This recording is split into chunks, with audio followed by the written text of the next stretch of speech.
Jaya Radha Madhava Kunja Bihari.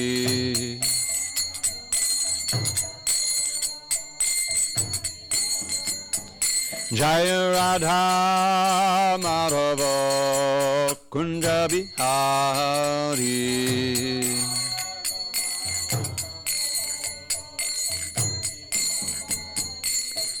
Gopi Janavallabha Girivaradhari.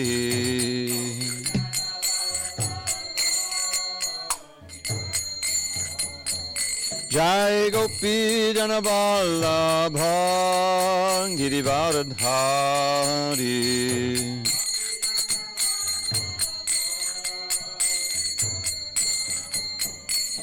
Yashodanandana Vajajana Ranjana.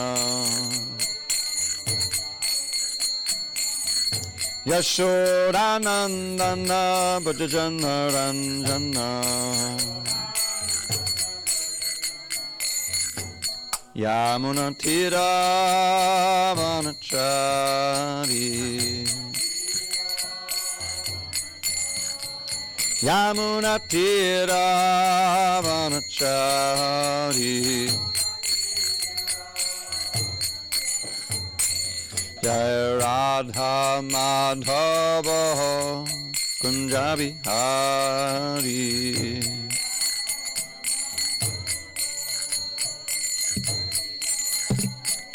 Jai Radha Madhava Kunja Bihari.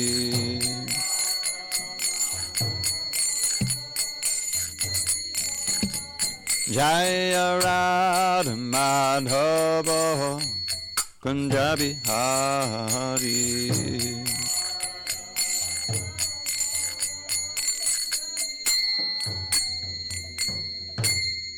Jai Mr. Pad Paramahansa.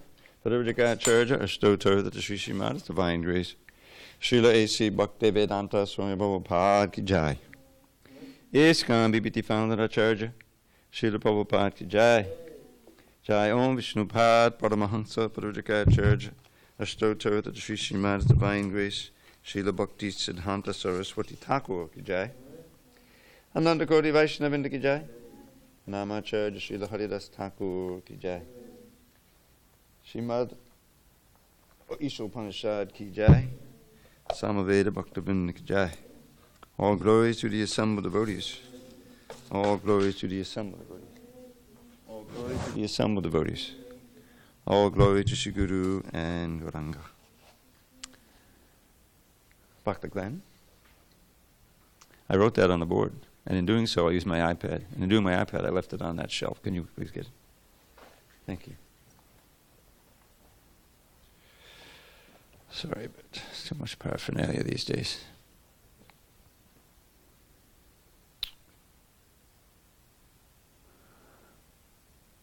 Thank you, brother. Om Namo Bhagavate Vasudevaya. Om Namo Bhagavate Vasudevaya. Om Namo Bhagavate Vasudevaya.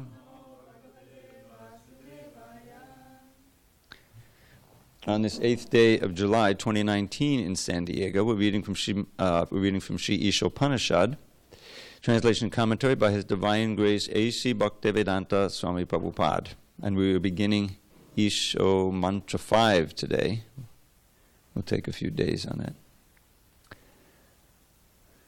Okay, before we begin, just one note. The Upanishadic verses look a little different sometimes. We're going to run into some that are really irregular. This one is fairly regular. But you see that little V there? There's a word in Sanskrit. It's U, the single letter U. And you don't usually see it like that in the Bhagavatam, so it may be a little confusing. But that used to be a U and became a V because the next word begins with a vowel. In the last line, the next word after the U begins with a consonant, so therefore it stays with the U.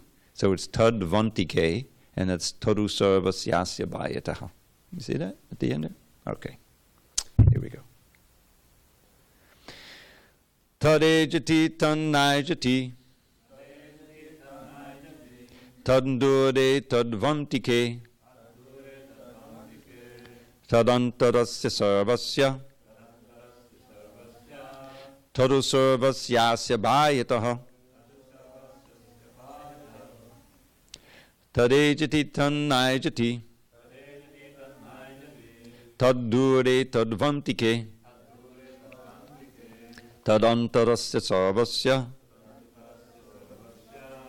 tadu sarvasyasya bhayataha tadejati tannayajati tadure tadvantike tadantarasya sarvasya tadu sarvasyasya bhayataha tadejati tannayajati tadure tadvantike tadantarasya sarvasya tadu sarvasyasya bhayataha tadejati tannayajati tadure tadvantike tadantarasya sarvasya tadu sarvasyasya bhayataha. Janardanas. Tadejati tannayajati tadure tadvantike tadantarasya sarvasya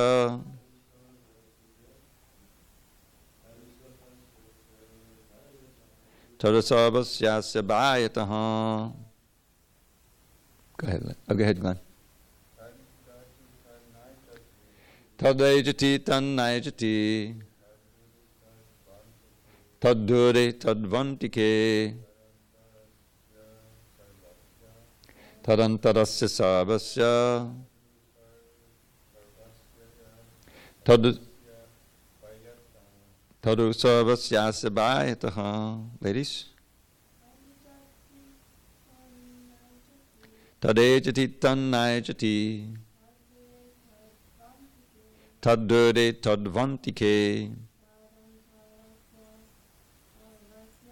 tadantarasya sarvasya tadu sarvasyasya bhayataha. No? Tat, this Supreme Lord, ejati, walks. Tat, he. Na, not. Ejati, walks. Tat, he. Dure, far away. Tat, he. U, also. Antike, very near. Tat, he. Antaha, within. Asya, of this. Sarvasya, sorry, of all. Tat, he. U, also. Sarvasya, of all. Asya, of this. Bhayataha, external to. Time out.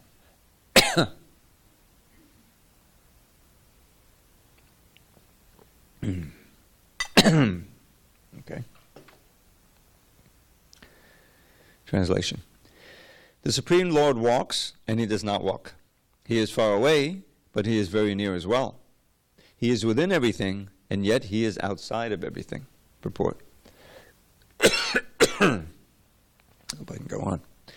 Here is a description of some of the Supreme Lord's transcendental activities executed by his inconceivable potencies. The contradictions given here prove the inconceivable potencies of the Lord. Quote, he walks and he does not walk, close quote. Ordinarily, if someone can walk, it is illogical to say he cannot walk.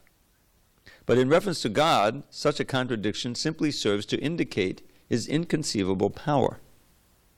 With our limited fund of knowledge, we cannot accommodate such contradictions, and therefore we conceive of the Lord in terms of our limited powers of understanding. For example, the impersonalist philosophers of the Mayavad school accept only the Lord's impersonal activities and reject his personal feature.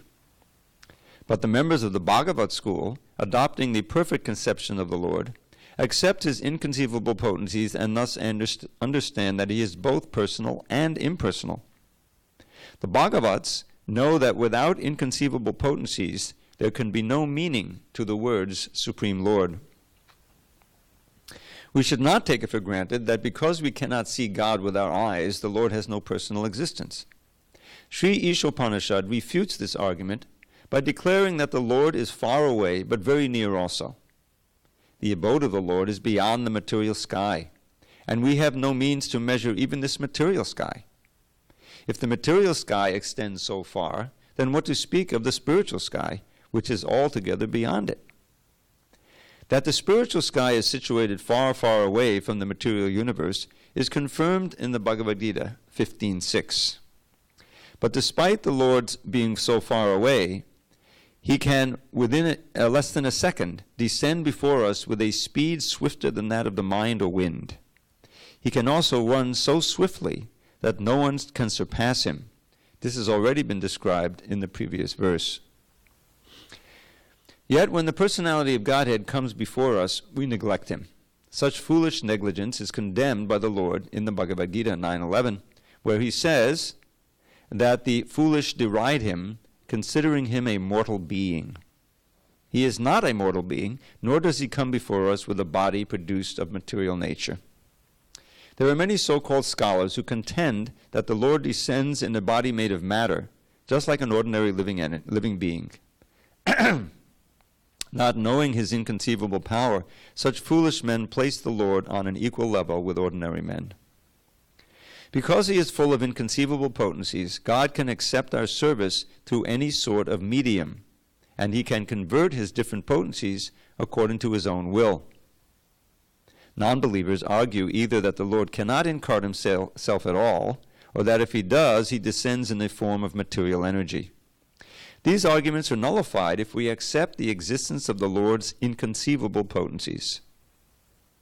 Then we will understand that even if the Lord appears before us in a form of material energy, it is quite possible for him to convert this energy into spiritual energy. Since the source of the energies is one and the same, the energies can be utilized according to the will of their source. For example, the Lord can appear in the form of the Archa Vigraha, a deity supposedly made of earth, stone, or wood. Deity forms, although engraved from wood, stone, or other matter, are not idols as the iconoclasts contend. In our present state of imperfect material existence, we cannot see the Supreme Lord due to imperfect vision. Yet those devotees who want to see him by means of material vision are favored by the Lord, who appears in a so-called material form to accept his devotees' service. One should not think that such devotees, who are in the lowest stage of devotional service, are worshipping an idol. They are factually worshipping the Lord, who has agreed to appear before them in an approachable way. Nor is the Archa form fashioned according to the whims of the worshipper. This form is eternally existent with all paraphernalia. This can be actually felt by a sincere devotee, but not by an atheist. Om Jnana Timirandasya Jnanandjana Shalakaya Chakshu Unmidatam Mena Tasmai Shri Gurave Namaha. I was born in the darkness of ignorance, but my spiritual master opened my eyes with the torchlight of knowledge. I offer my humble obeisance unto him and all members of Sri Parampara.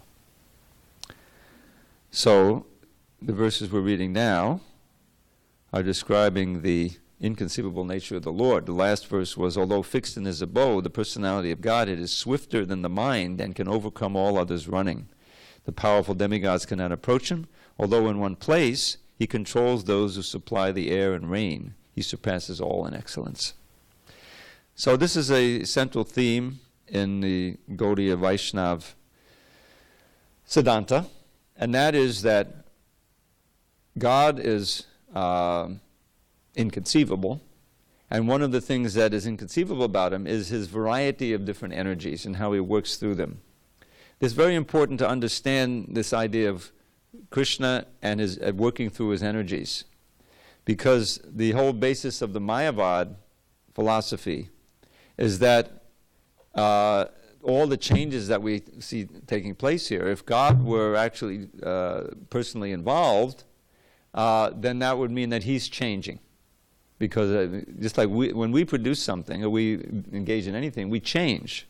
If you create some painting, for instance, you're changed by it. Your consciousness enters into it, you've developed it, you're often proud of it, you want to make sure that people understand that your signature is on there.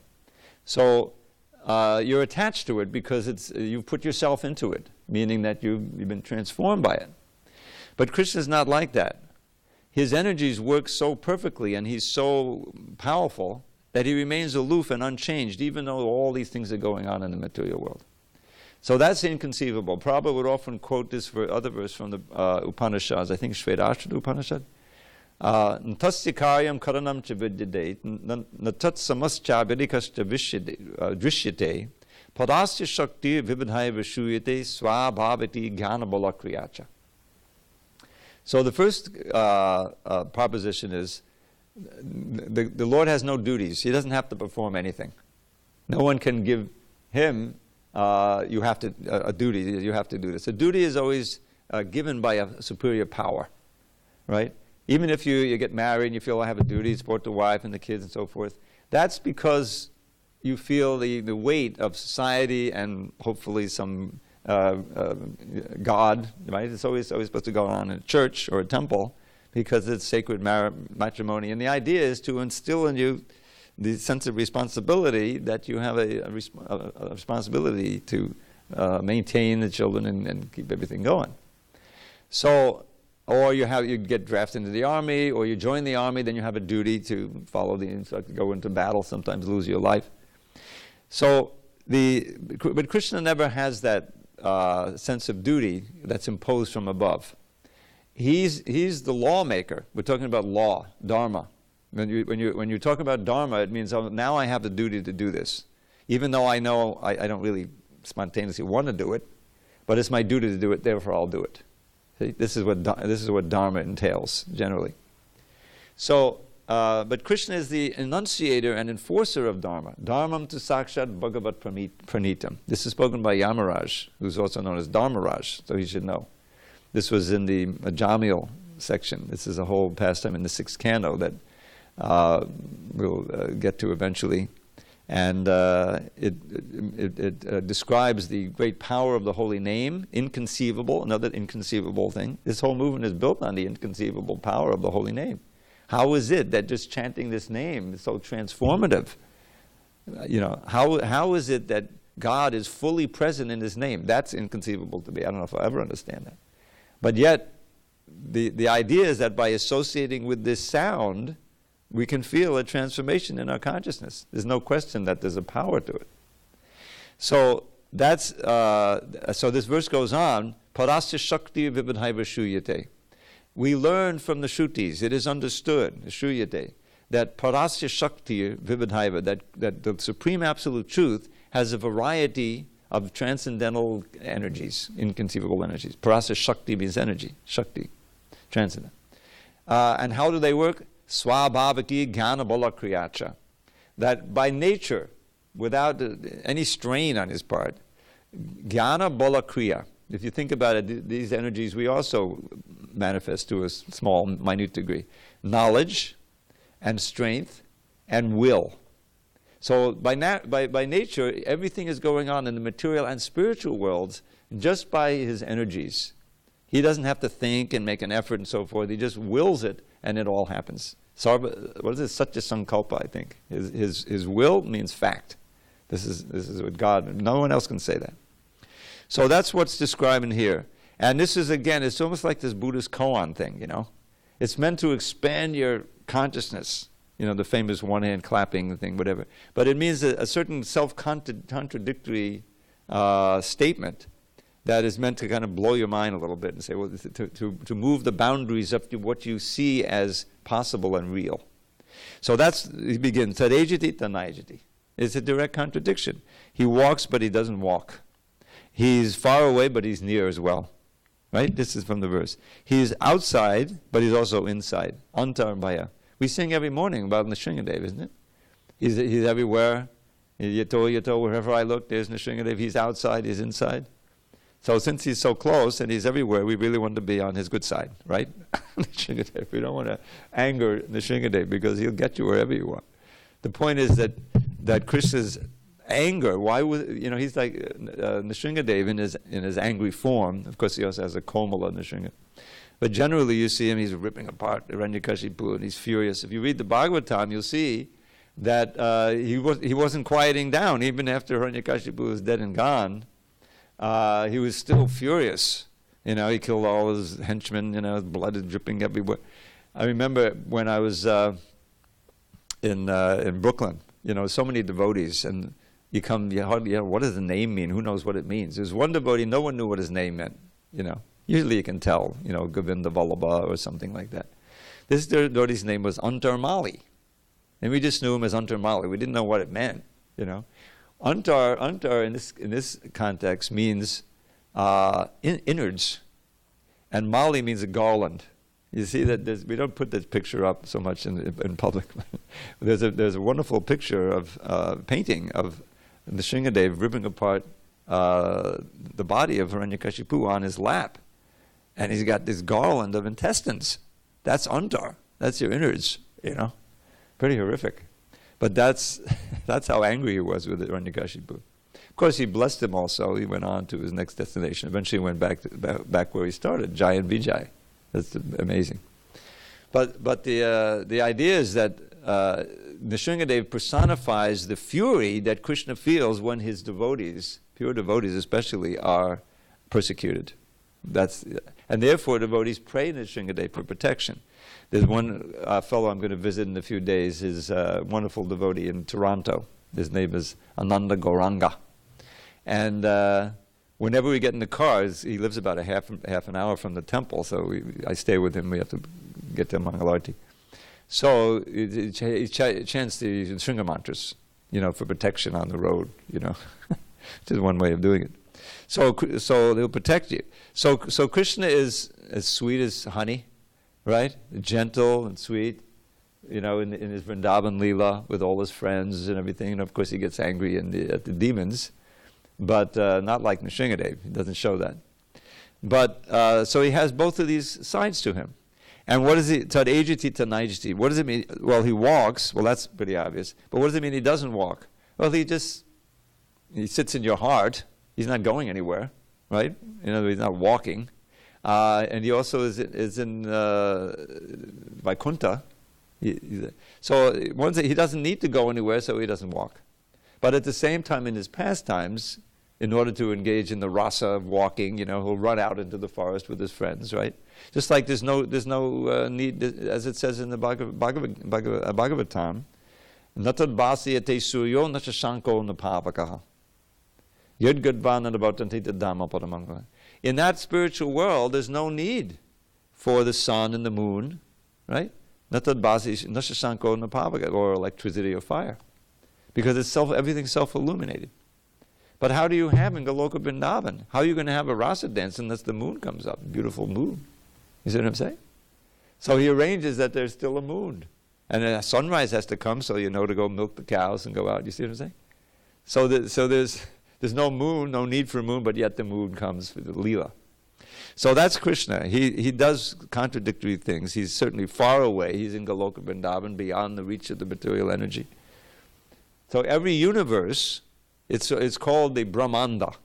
Who can say what Brahmanda means? You know what Brahmanda means. Brahmas? What's the anda?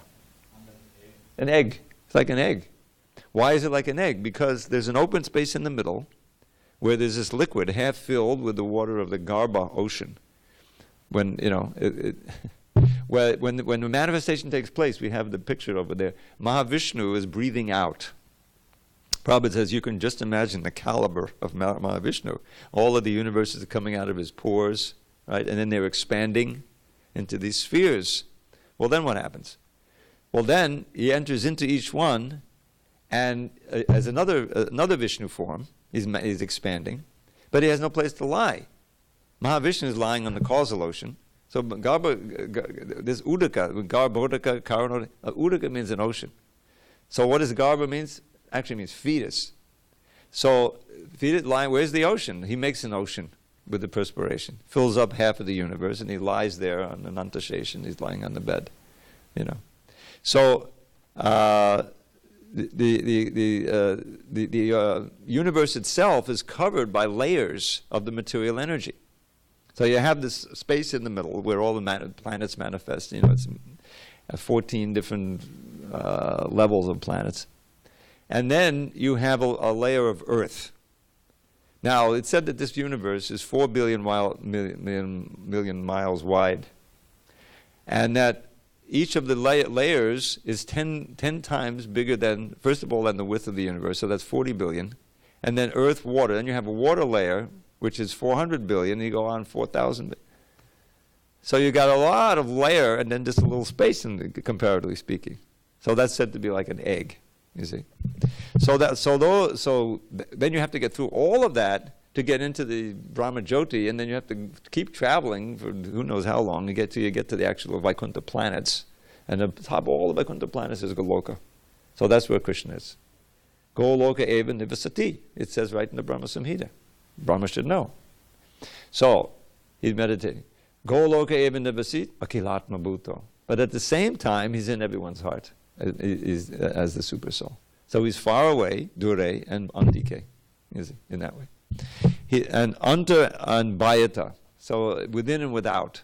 He's without through his energies, and also he's present in every atom as the super soul. So this kind of verse, we're going to hear a little more of this.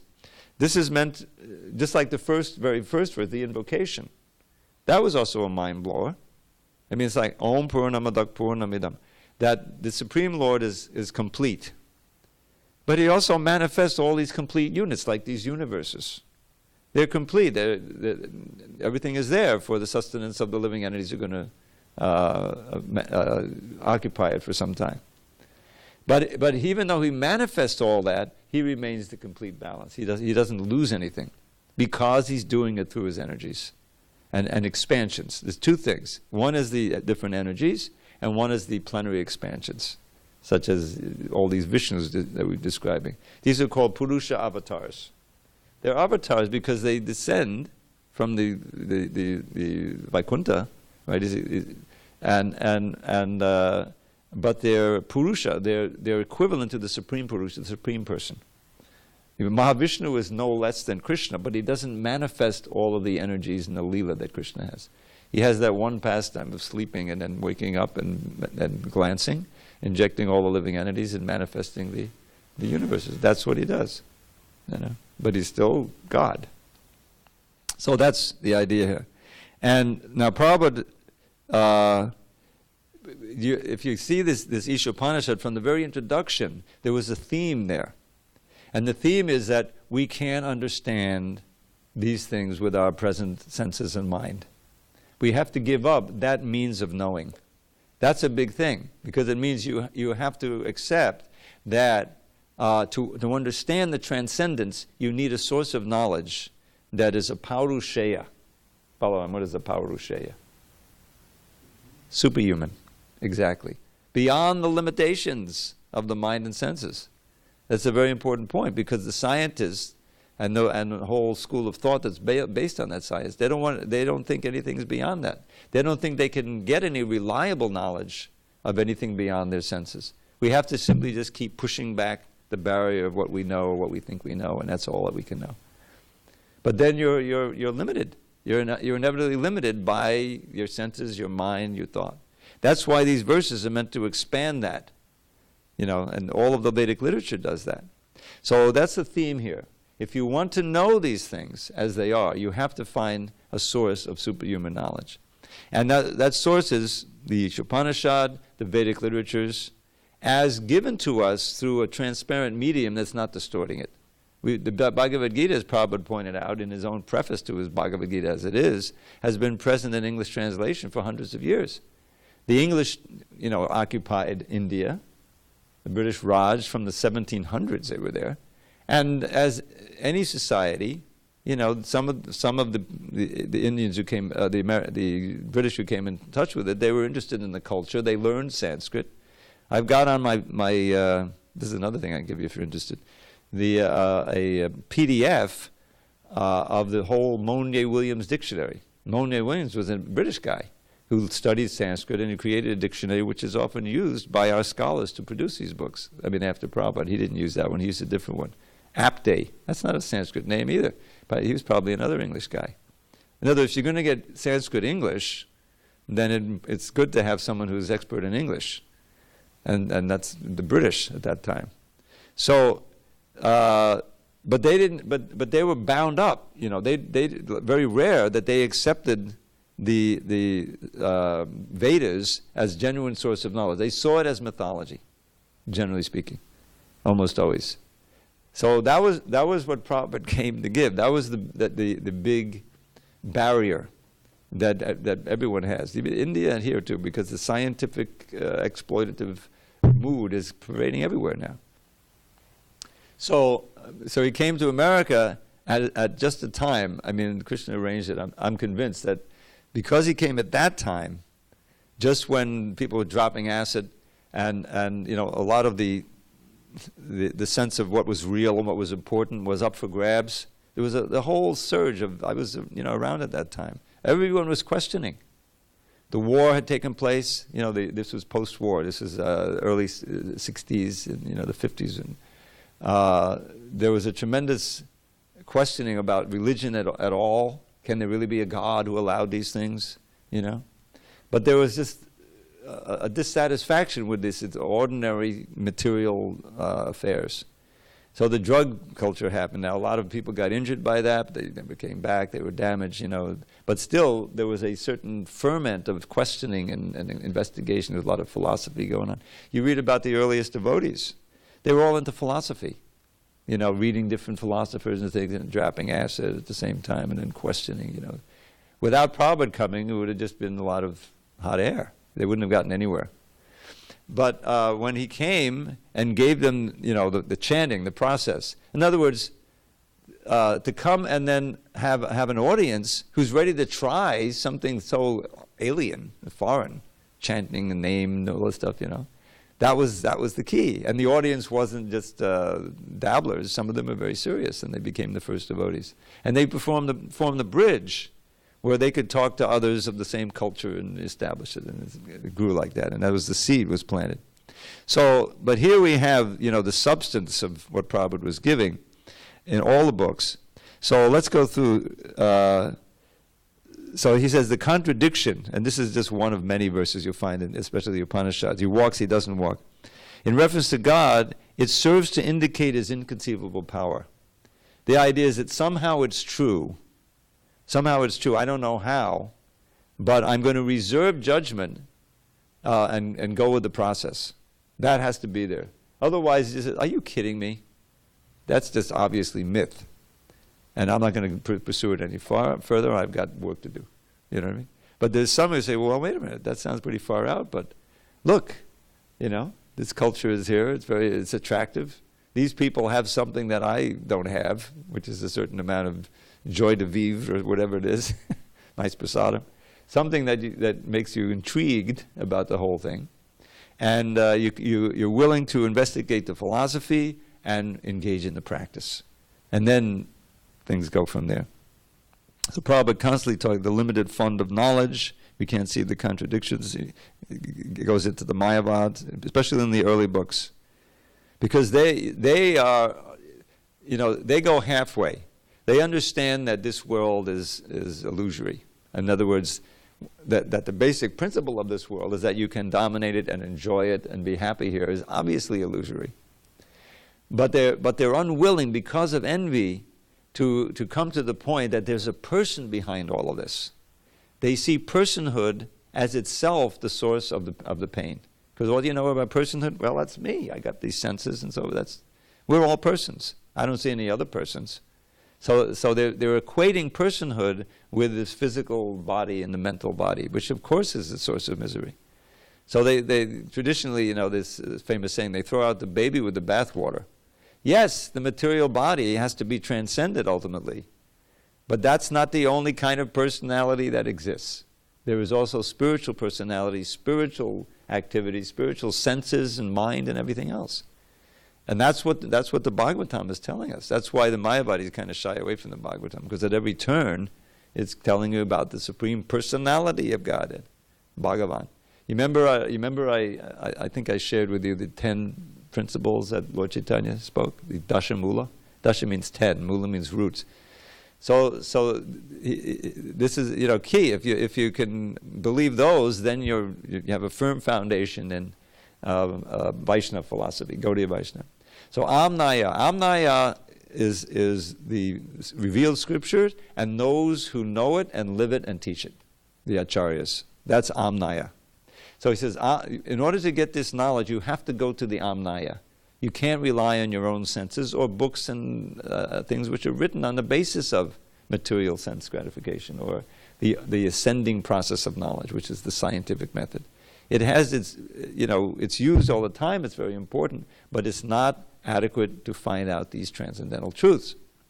So the Amnaya declares, Praha means says, Amnaya Praha Tattvam, the truth, which is the ultimate truth, Haramiha Paramam. The first thing is Krishna is God. Hari is the supreme.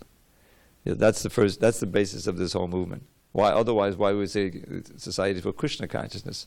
From the very title it says, yes, this is Krishna is God. Then you find out what does that mean, who he is, and so forth. So, Hadamiha Padamam, and what are the qualities? Sarva Shaktim, that's what we're talking about here. He has all kinds of energies, material and spiritual. Now that's an important subject matter we can investigate from Bhagavad Gita and Bhagavatam. What are those energies? How do they work? How are we part of those energies? That's all we are. We're energy. We have this material body, but we ourselves are spiritual energy, marginal energy. Why marginal? We're by nature spiritual, but we have the tendency to become overwhelmed by matter, by material, by Maya. Therefore, we're in the margin. We can go either way. But our whole freedom, independence, we have very little independence. I don't know if you were here for that Sunday lecture last week, right? Mukunda gave about independence. So obviously, in so many ways, we're not independent, right? We're bound up by the material bodies. But we do have a minute independence, and that is because we're human beings especially, we have the ability to choose which energy will be influenced by, the material or the spiritual. We've all had experience. You chant Hare Krishna, you get a little absorbed, and you can feel the power of the spiritual energy. You want to see the deities, let me get in the kirtan, let me do some service, right? You're being controlled by the spiritual energy, and it feels good, But if you're a little inattentive, you fall back into your old habits of thought, and by the mood start to get you, and you say, I got other things to do, I don't want to forget Krishna, So it's a battle. There's a battle. Normally, people aren't engaged. They're simply being influenced by different varieties of material nature. That's what the whole modes of nature thing is. What is Western psychology? Well, most people, you get into the mode of ignorance, and then you can become a little mad and crazy and lazy, and you need some therapy. And what's the success of the therapy? From bringing you from the mode of ignorance to the mode of passion. If you really feel good about yourself, you want to enjoy and work hard and make it in this material world, that's a normal person. No, it's not. That's also a conditioned soul, and he's going to be suffering from that, from all those attachments. At least one should strive to come to the mode of goodness, where these philosophical questions arise, where you're more interested in the things, you're more peaceful, you're not so much involved in heavy-duty sense gratification, you're thoughtful, And then you have a chance to open one of these nice philosophy books from the Harekrishnas, and you can actually make spiritual advancement. The platform of goodness is so important. That's why the ashram is meant to be a place that's meant to keep it clean, regulated, everything rated so that you can think of these things. So, back to our purport. So understand, the Mayavadis, they go halfway. Because they're afraid of personality, because they equate personality with the material body, and that's suffering. And their whole goal is liberation. Their goal is not love of God. They don't believe there ultimately is a God. Their goal is liberation. But that's ultimately a selfish desire. That means I want to be liberated. I want to be free. I don't want any pain. Let everyone else suffer. I'm going off to the forest and the Himalayas so that I can be free from suffering. That's not ultimately spiritual. But at least you recognize that this material world is not our home. What were you going to ask? I was going to ask about the genes. The Jains? Yeah, it's more like my body. The Jains, yeah, not personalists. They very much emphasize nonviolence. You see, they have the mask on, so they don't even breathe any little insects in or something like that. Again, there is something good, things good about it, the nonviolent aspect, but it's not really possible to do that. You know, just unknowingly, you're walking on the street, you're going to kill some bugs, you know, like that. What's more important is that your whole life is dedicated to, helping others and yourself to get beyond all suffering altogether. And whatever sins that perform unknowingly, the classic is you light a fire to start some, to cook something, and there's some little bugs in there. Bloop. You did it. You got to pay for it, unless at every moment you're chanting the holy name and you're performing bhakti, and all of those sins are burned up as you do them.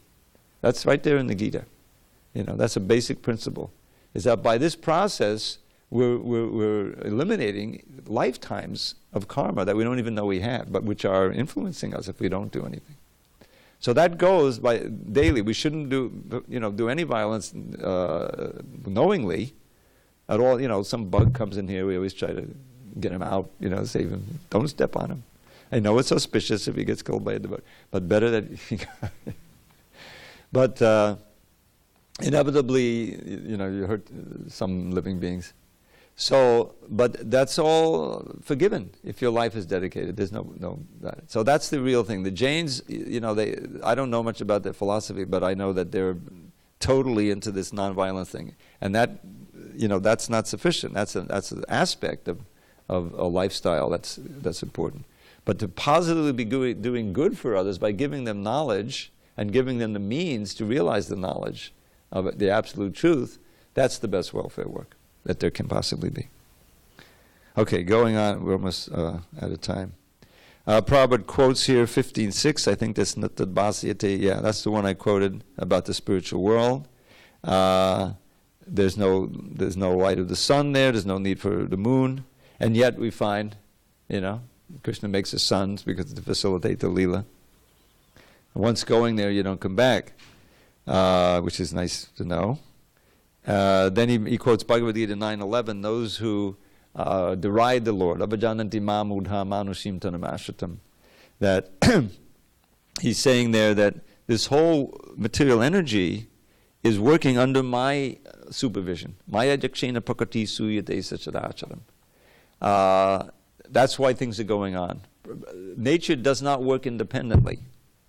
There's always an intelligence behind it. That's why Krishna says this whole world is simply a combination of the material energy and the spiritual energy. Even the things that seem to be dead, the sidewalk, well, that's part of the earth, and there's an earth goddess, We were reading in the Bhagavatam class the list, and I was kind of puzzled because it said Indra and Purandara.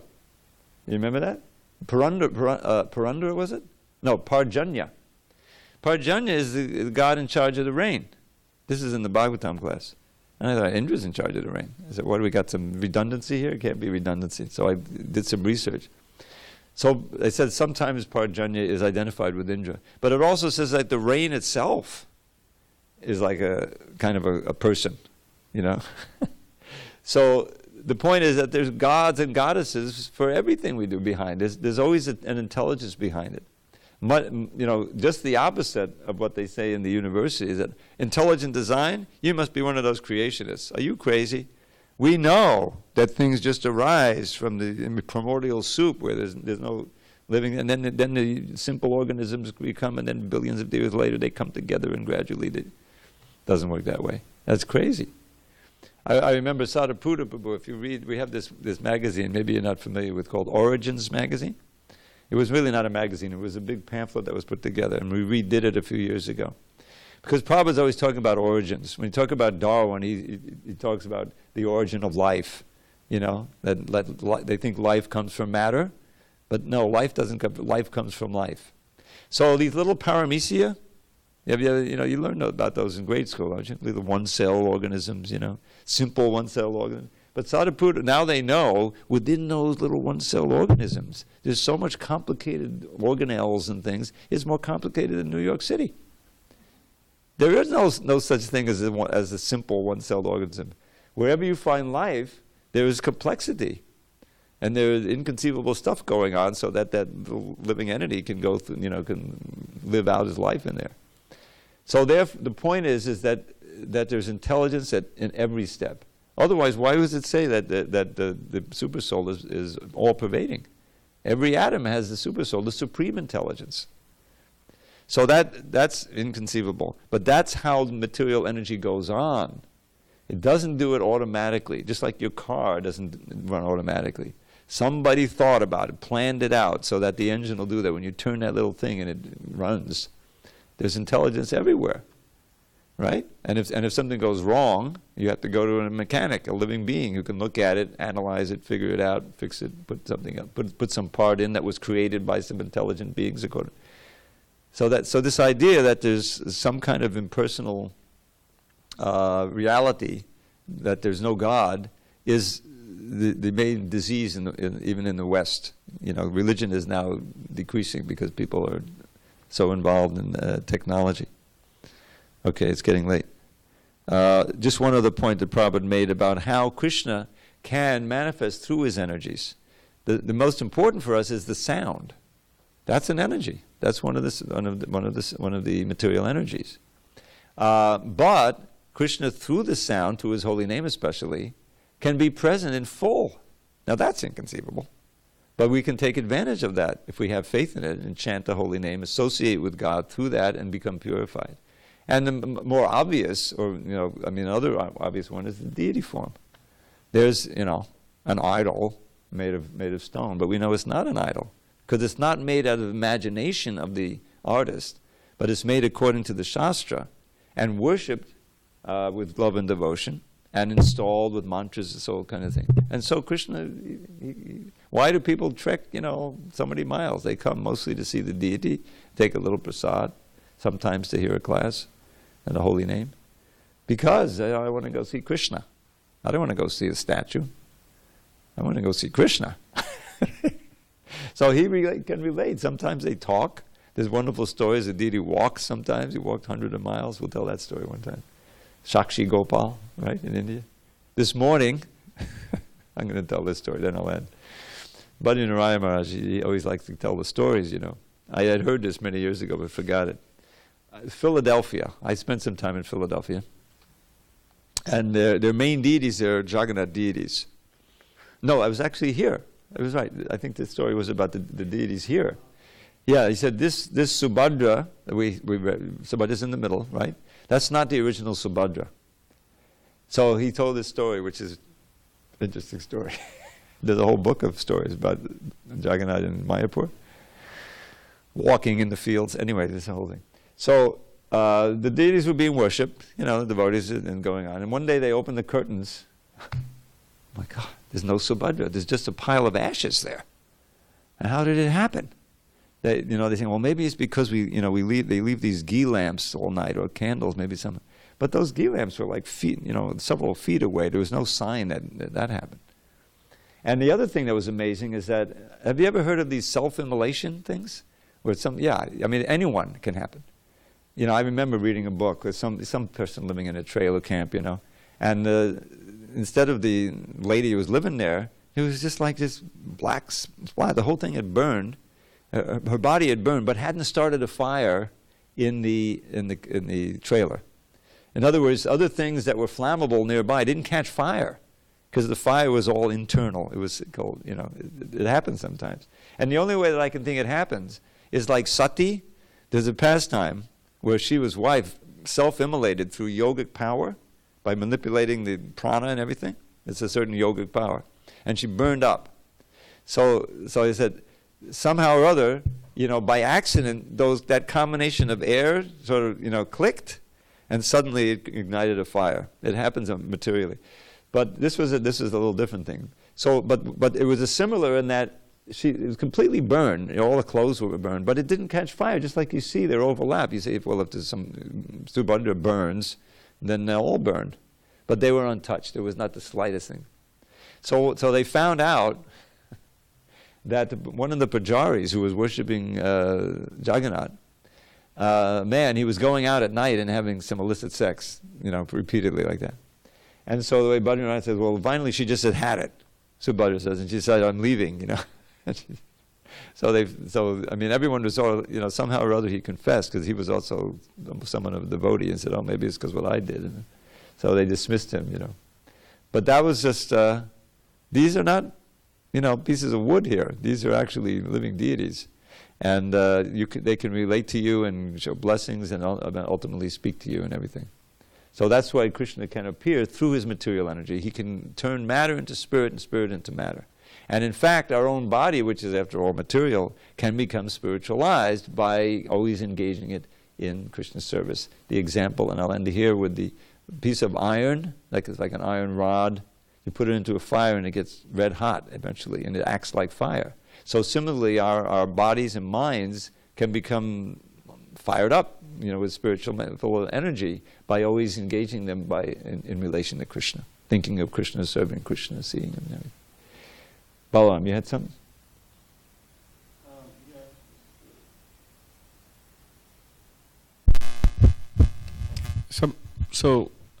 Sometimes people they have like a problem when you say, oh, stories, we have a story from the Bhagavatam, or is there technically speaking some problem with that? Saying because no, it's just the language. Because you mentioned mythology. Yeah. So when we hear mythology, if people refer to the Bhagavatam as mythology, obviously we say that's wrong because it's not. Yeah. But in relation to stories, should we refer to? We can use a more precise term, an account, a history, historical account, if you want to avoid that, because the tendency is it's just a bunch of stories. Story in the Western lingo generally means some fiction. So we should probably, if we want, we could be careful of that, I haven't looked it up in a long time. I think that's the connotation, because it's used somewhat. I was reading this story, that story, So we may want to avoid that term, because it. Who didn't like? Yeah.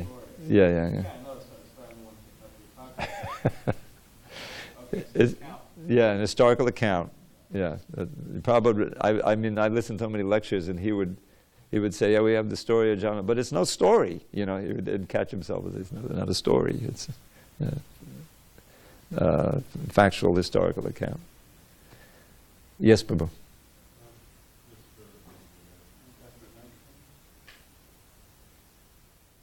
See, this is the size. I wrote it on the board. But unfortunately, the space between the letters is too far, so it's a little hard to read. Okay. You want me to start writing it that big? I'm going to take your job. But just for those who haven't heard, or who may not have heard, you were just speaking about the deity and how the deity is alive, and it's Krishna manifesting through this form. Can you tell a historical account of this devotee that you knew in Miami that had stayed up all night making the sweets for the deities? That's a nice story. Yeah, he's still there. It's amazing. He joined in 69 or 70, and he's been there all these years in one temple, which is unusual. His name is Dharmadas.